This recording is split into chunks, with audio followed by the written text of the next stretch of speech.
Welcome to the program, Philippe Lazzarini. Can I just start, please, by asking you about the critical situation on the ground? You said this week that humanitarian aid had halved. The deliveries that you were able to do is only half of what you were able in January. Can you tell me just tell me what you're facing there? Yes, first of all, thank you for having me, Christian. And as you described, this war is a war of all the superlative. There have been more children, more health staff, more UN staff, more journalist staff who have been killed in 5 months, in nearly 5 months, than in any other conflict across the world. Now, as you know, the aid has been so far not commensurate to the need.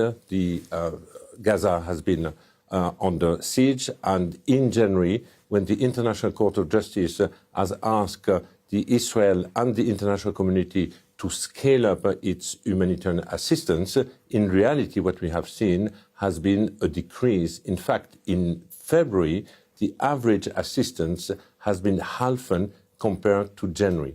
The type of problem that we have, first, is a cumbersome administrative procedure on the Egyptian and the Israeli side, but we have also seen over the last few weeks the main crossing of Kerem Shalom being regularly closed, which means that the flow of a convoy into the Gaza Strip is absolutely uneven.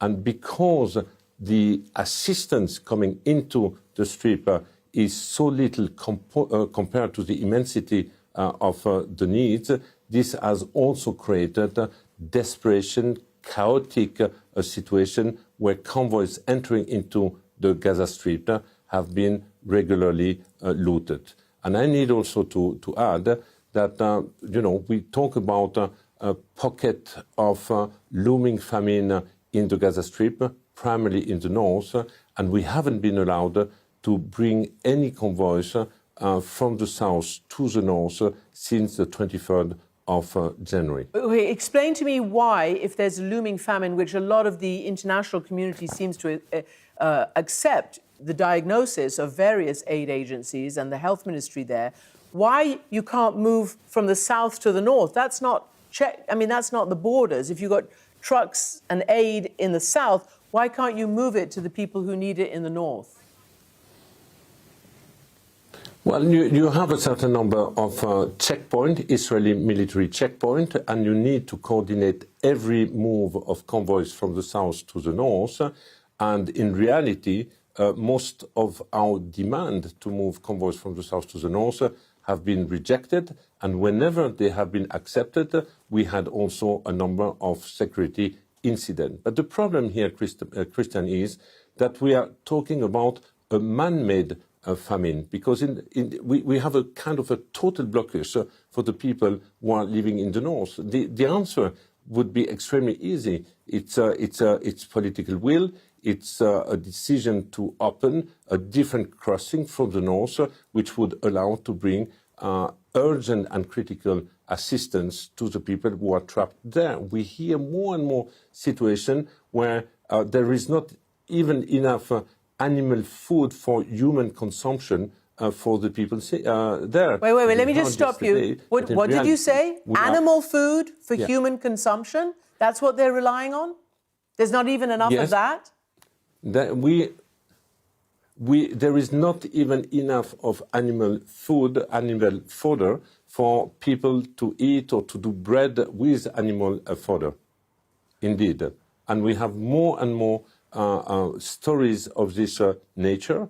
And when we talk about food and acute food insecurity, even in the south, where we have access for humanitarian assistance, it is not uncommon that people have to skip their meal one every 2 days. So, Mr. Lazzarini, I'm going to get into this allegation and investigation, but do you believe that the slowness of access that you're talking about has got anything to do with the fact that it has been alleged that 12 members of UNRWA have been involved in the October 7th attacks? Is it Is that the reason? And then we'll get into the allegations in a minute.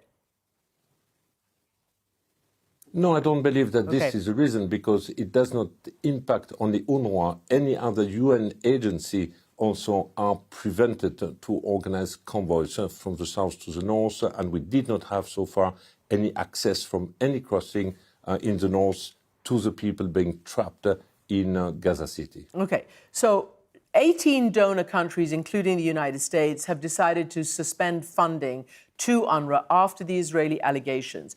Again, I want to know how long can you even keep working, if you can get the trucks in, when you are apparently nearly $500 million, low in funds?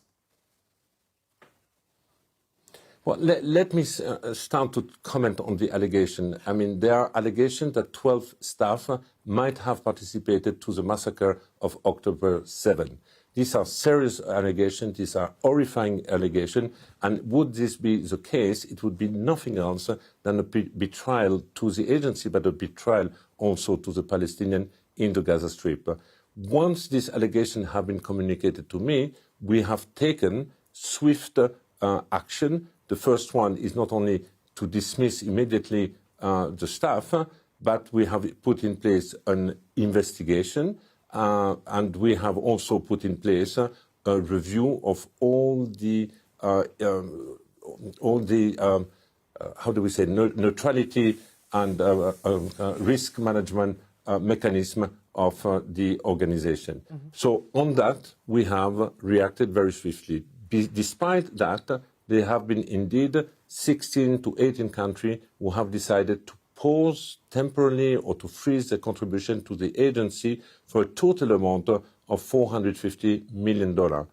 Today, the agency has the capacity to operate in March, but beyond the month of March, if we are not receiving new money, or if none of these donor countries are reversing their decision, our operation will be impacted. Our ability to respond to the humanitarian situation in Gaza will be undermined at the time we collectively need to increase our response. So this will also impact our operation in the West Bank, in Jordan, in Syria, and in Lebanon, in a region which, as you know, goes through a lot of instability. Philippe Lazzarini, you're saying you have enough for one more month and then it's very, very unknown.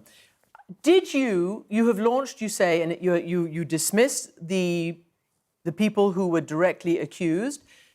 Did you receive any evidence from the Israelis? In other words, how are you conducting an investigation? Do you have the evidence?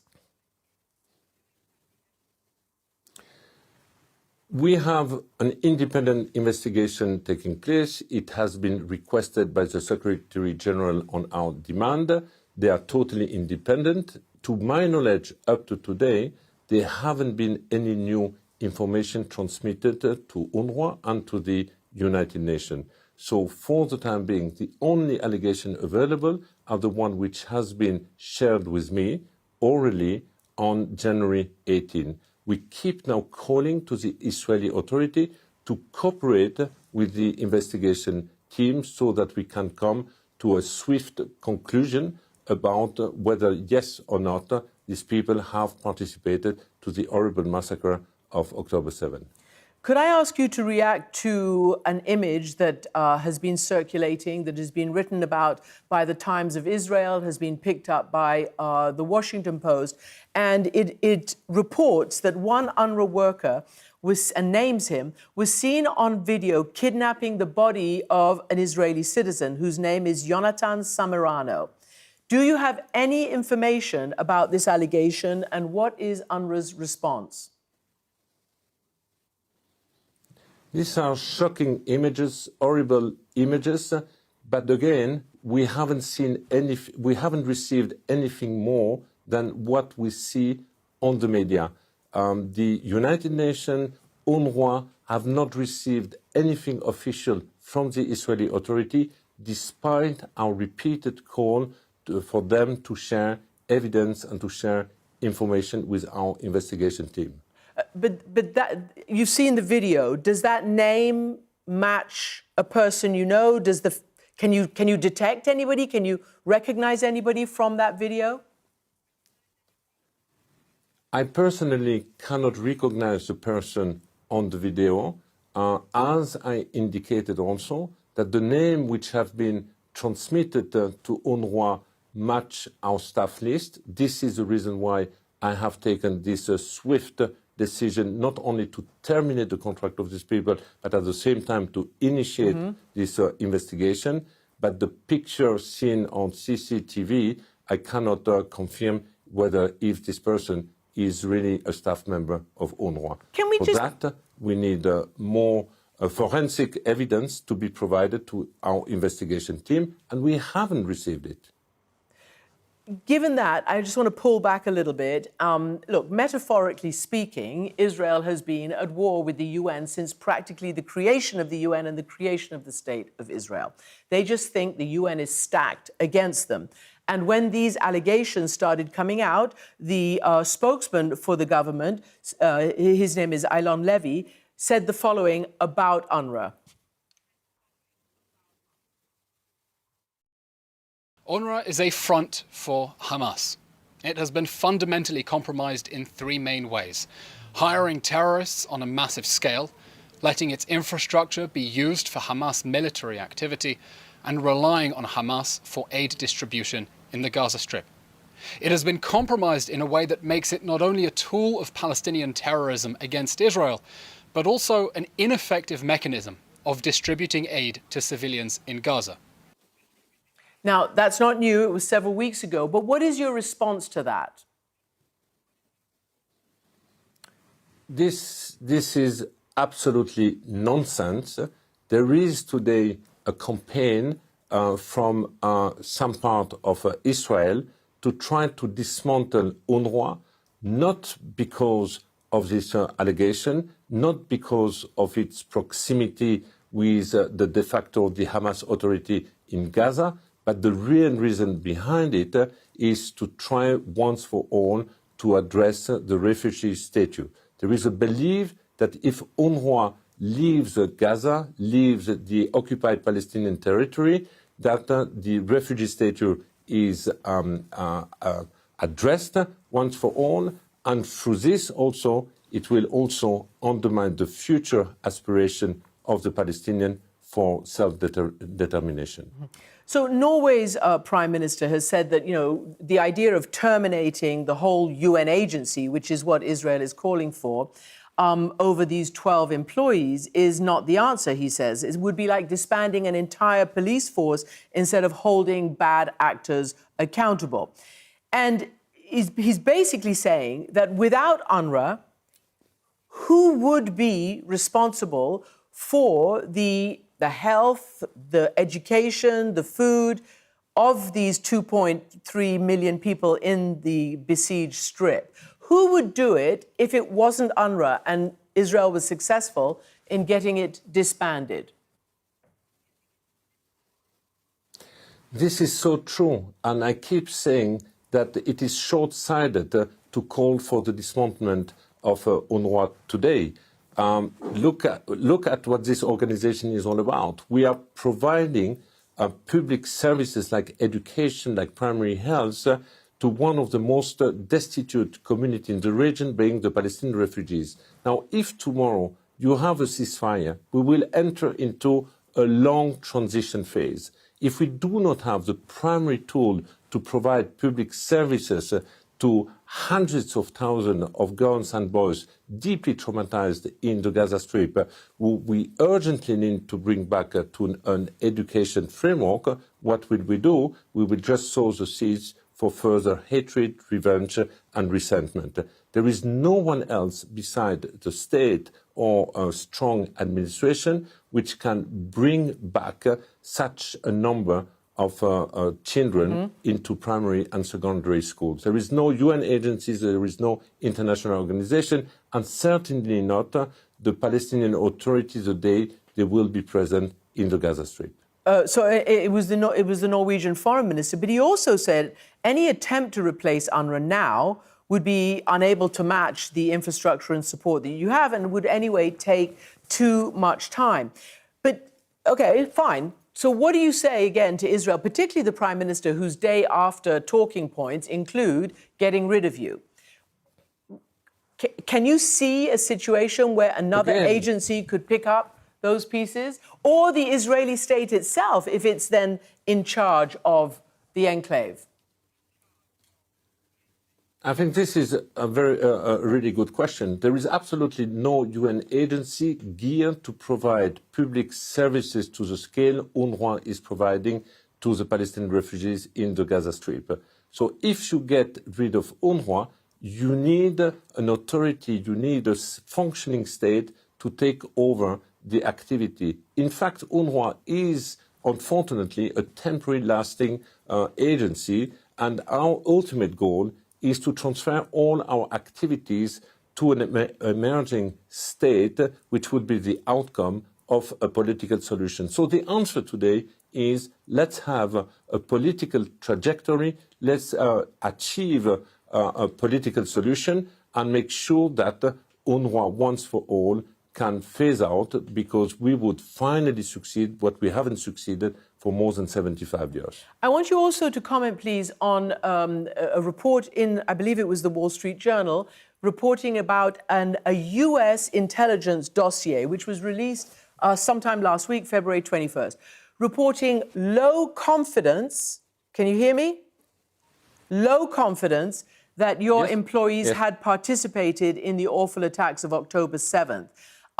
It said also that Israel's long-standing dislike of the UN agency could mischaracterize much of their assessments on UNRWA, and says this has resulted in distortions. This is one person in America, apparently, familiar with this intelligence dossier.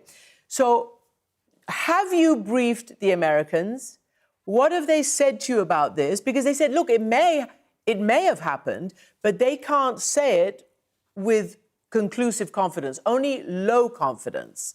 And that, on top of that, it said that it dispelled the idea that the UN had worked with Hamas beyond establishing how best to deliver aid. What have you said to the Americans, and what have they said to you about this? To the best of my knowledge, there have been absolutely no intelligence or proof or details which have been shared about this allegation. The allegation seems to remain allegation. Even when we talk about the 12 staff who allegedly have participated to the massacre of October 7, there have been a document which has been shared with the media, I believe also with the US. And when we have asked what is in this document, in fact, it was nothing else than the extended allegation or information which have been leaked to the public. The problem today is that most of the allegations that we hear, and there are so many about UNRWA, are just allegations which are shared either through social media or through the journalists, but none of them are shared with the United Nations, and none of them, to the best of my knowledge, are also shared with the member states. How, first of all, they also allege that there were tunnels under UNRWA facilities like schools. How difficult is it to deal with a single authoritarian, take no prisoners or no criticism organization like Hamas when you are trying to deliver aid? How difficult is it for you to work around that? And how much do you, are you ever forced to compromise your values for that?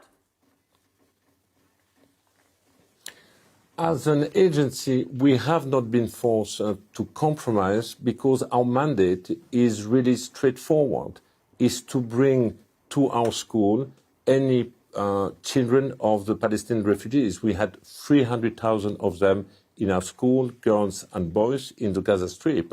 And I have to tell you, Christian, that many times also the Hamas was not really pleased that these children were attending our school rather than the schools under the control of the de facto and the Hamas authority. And we have seen it, for example, during the a summer camp where whenever UNRWA was organizing summer camp, allowing children to do artistic activities, sport activities, we had up to 250,000 kids being registered, whereas whenever the Hamas or the authority were organizing summer camp, they had only 20,000. And they have always seen, in reality, UNRWA also as being a cultural threat. It's a really dire situation in terms of this so much life being in the balance right now. Philippe Lazzarini, thank you very much for joining us.